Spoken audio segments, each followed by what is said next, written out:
Ito po ang aming kusina dito. Talagang nilipad sa sobrang lakas ng hangin. Hindi kinaya. Yan po. Yan. At ang baha, sobrang laki. Ayan.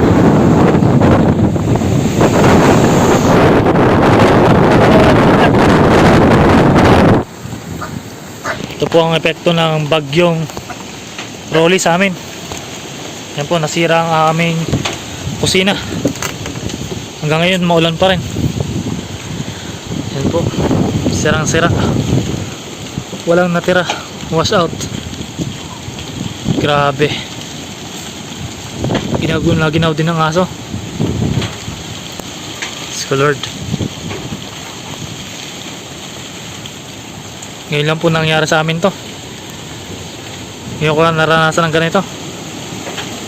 Lahat ng pundar namin wala, sira.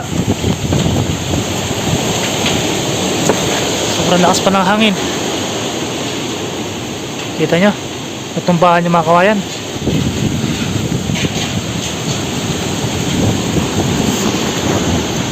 Oh,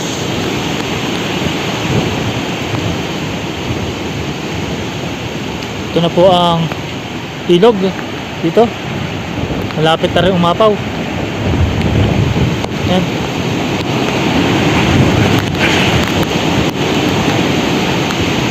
Ito na ang aming bintana, sira.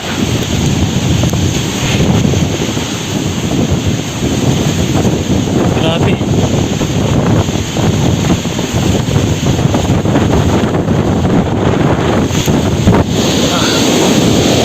Lakas.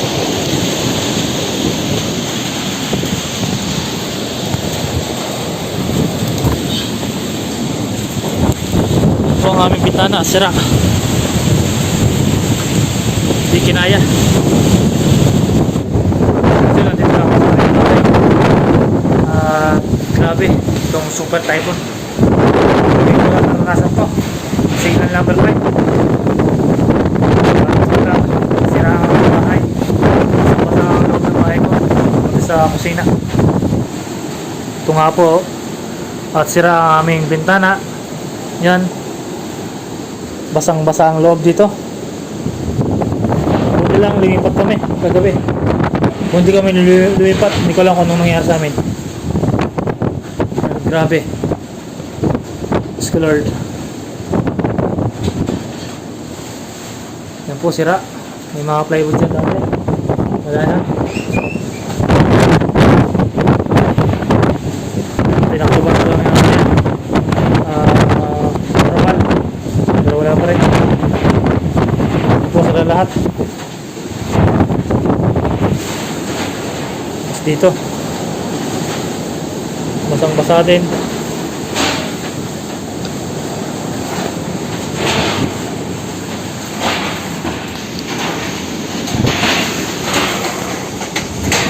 Yan po, basang basa lahat.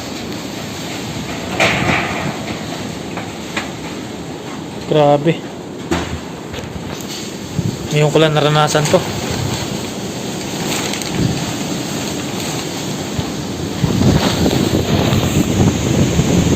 Ito po ang aming kusina dito. Talagang nilipad sa sobrang lakas ng hangin. Hindi kinaya. Yan po. Lord, give us strength para makabangon. Hanggang ngayon sobrang lakas pa ng hangin. Lumabas ako para tingnan ng aming bahay. Grabe. Huwag yun. Ngayon ko lang ito naranasan sa tanang buhay ko.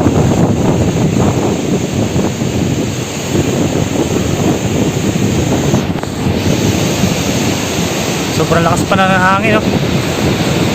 Hindi pa tapos ang bagyong Rolly, may susunod na bagyo na naman. Papasok natin.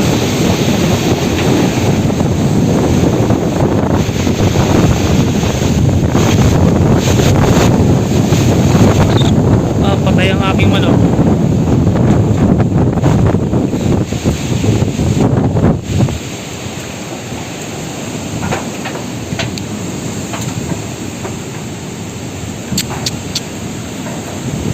Patay din ng aking alagang manok. nilagay ko to sa ilalim ng lamesa. Itong lamesa, napakatibay ng lamesang to, sobrang bigat, pero hindi niya kinaya pa rin. Ay, namatay ang nag-isa kong manok. Grabe Lord, kailangan natin umalis dito kasi baka mamaya madisgrasya pa tayo. Sobrang lakas pa rin ng hangin, mamaya lumipad sa atin to. Yan, wala. Kailangan natin bumangon. Kaya natin natulong ng pong may kapal.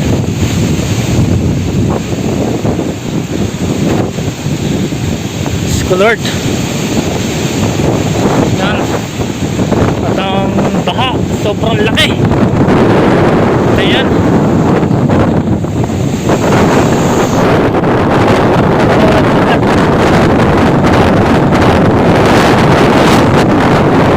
Kaya ako bumalik.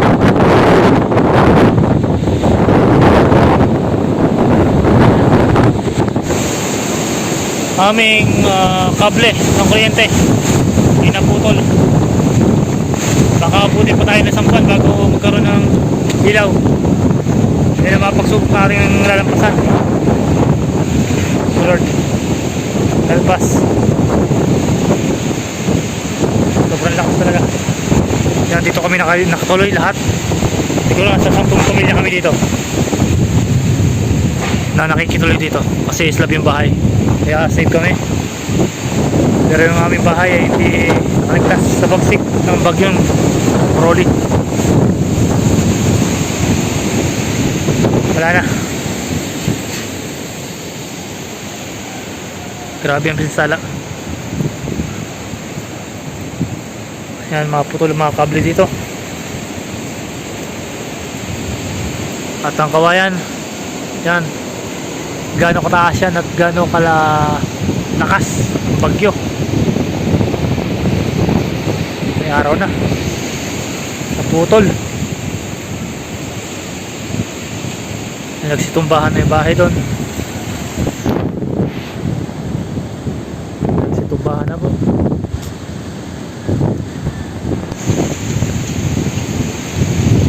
Sa mga puno nagsitumbahan na rin.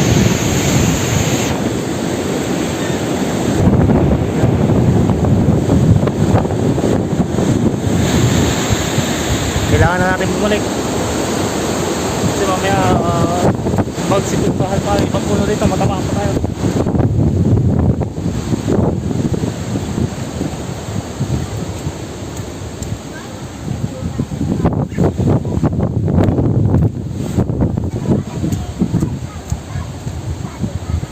Grabe ang lakas oh.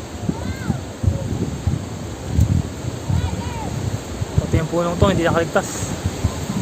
Ano ba yan? Wala, hindi niya kinaya ang bagsik ng bagyong Rolly. Yan, grabe.